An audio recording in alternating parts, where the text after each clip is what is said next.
Have you ever been just so alone? Like maybe you've just moved home or you're away from all you've known and you look at your phone and there's no notification to a much needed conversation. So you start talking to the wall and then you check your phone again and there's still no missed call. So you lie back in bed and in your head you're wondering, is anyone thinking about me at all? You wonder, if I were to get up and leave, am I to believe I wouldn't receive a text of some kind to say that I'm on their mind? Or am I just blind? Have I really not got friends, people on whom I depend?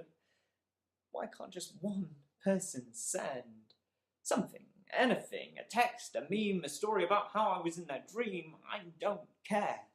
Just to know that there's someone there thinking of me.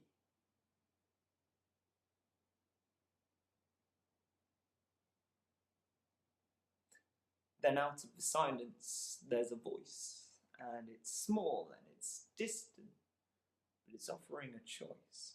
Stare at your phone or come and find me. It's taken a while for my mind to remind me that there is someone out there looking for me. I venture out into the cold, following the words that I've been told. I enter a stable, and there I behold a wonder before my eyes. I can't quite describe what it's like standing there in front of his tiny baby with straw in his hair, and as I dare to stare into his eyes, I'm hypnotized, paralyzed, mesmerized that he's already memorized my name. He knows my thoughts and my feelings and my heart. How do I even start to impart the words that I feel as my knees tremble, as I start to kneel and hold on to his small and precious hands, his fingers thin? How do I even begin to unravel what I mean to him and what he means to me? He's just a child, and yet I sense he knows how the rest of his story goes, and his story's opposed to his light. Even on this night, the night that he was born, there's a king out there angrily sworn to kill him, vengeance deep within him, to keep this world in darkness imprisoned. Then there's the lowest of the low, stood all around him. Shepherds with sheep stood in awe now they found him.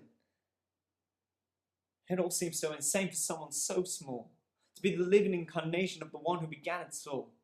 And why would he come for sinners like me? I don't deserve his love to fight for me. But he's not just for shepherds, and who am I to question the methods of the man who created the universe, who created all creation, who placed the stars into the sky, and yet still came down to die for me, and for you, and for all those who believe and shamelessly receive his glorious forgiveness, his faultless resistance against the things that persist us and constantly grip us. And I've seen him do miracles. I've seen people changed. Call it a coincidence, but I think it's strange how whenever I pray to him, I always hear back from him. Not coincidental, not accidental. And yes, I know, it all sounds a bit mental. It all sounds crazy and quite illogical, making leaps of faith which seem quite impossible. But this is my faith, and it is not all liturgical. It's not about rules, because he made it personal. Love from the person who was there at the start of it.